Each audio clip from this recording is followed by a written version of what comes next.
Welcome to my pre-days vlog. This year, I flew back to Huế a bit earlier than last year since I can work online, and my mom and my sister came to pick me up at the airport. Huế greeted me with the most perfect spring weather, cool, refreshing, and peaceful. The next morning, of course, I went out for a run. The fog was so heavy I could barely see the scenery, just soft outlines fading into white. The fog cleared by the next morning, but the cool air stayed. My mom and I ran along the Hương River, enjoying the fresh breeze and the gentle calmness that only Huế seems to have. This felt almost cinematic. The city was still quiet, not crowded yet, and the empty riverside gave us this wide-open, liberating sense of space. This is also a familiar riverside route near home. In the summer, when the heat gets intense, this is also where I love to go swimming. Starting the day with a run like that put me in such a good mood before jumping back into another workday. To switch up my working space, I grabbed my laptop and went on a coffee date with my sister. A change of scene always helps. And now your song is on repeat, and I'm dancing on to your heartbeat. Without you, nothing's gonna change my love for you. You ought to know by now how much I love you. One thing you can be sure of, I never ask for more than your love. Nothing's gonna change my love for you. You ought to know by now how much I love you. But nothing's gonna change my love for you. On Friday, my last working day before the holiday, my family and I went to the Mikazuki water park in Da Nang. I was still finishing up work while they relaxed and walked around the park. The moment office hours ended, I shut my laptop and went straight for the hyper slide and the dragon slide. Doing these adrenaline pumping rides right after a full workday felt so unique, like switching instantly from work mode to pure fun. Saturday morning started with our usual travel ritual. Just what you want.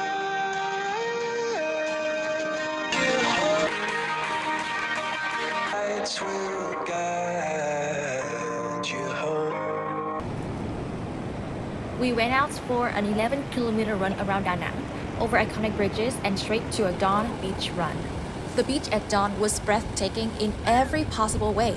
The sea was so calm it looks like a sheet of glass stretching all the way to the horizon, with soft reflections of the early morning sky.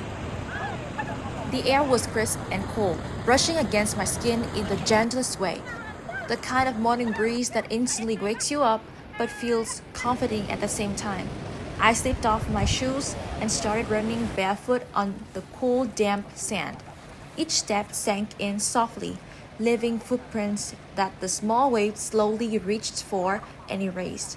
The sky above was perfectly clear, just this huge open blue canvas slowly lighting up with warm sunlight. As the sun rose higher, golden rays spread across the water, turning the entire shoreline into a glowing trail.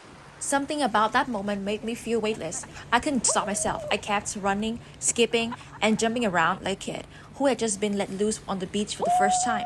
The wide open space, the fresh morning air, the sound of waves gently rolling in, it all blended into this feeling of pure freedom. Every direction I looked, it was beautiful.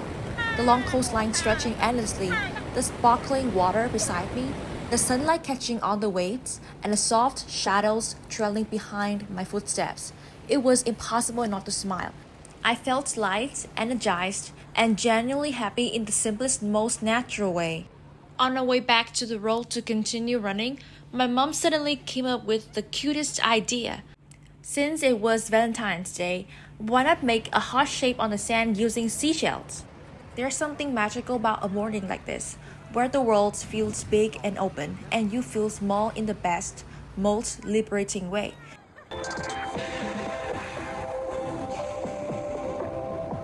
On our way back to the hotel, we didn't forget to stop by and check in with the horse mascot by the Han River.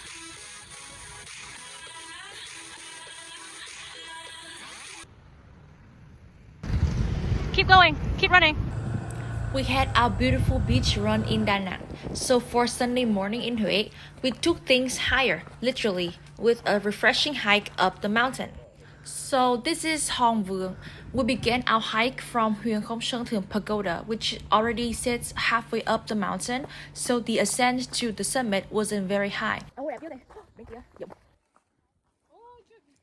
Beautiful. This is breathtaking. Yeah. The trail is just about 3 kilometers long with a 260-meter elevation gain, yet the view is extraordinary, a full panoramic overlook of Hue from above. The way the morning sun spilled over the mountains reminded me instantly of the northwest region. After making my way down the mountain, I wandered around the pathways inside the pagoda. And honestly, besides the iconic Thiên Mục Pagoda, this is one of my favorite pagodas in Hue. The stillness, the greenery, and the quiet mountain atmosphere make it incredibly special. I actually learned this fun fact from the historical inscription on the stone stele here. The pagoda was originally located in Lăng Cô near Hải Vân Pass before being moved to this mountain and rebuilt into the peaceful sanctuary it is today.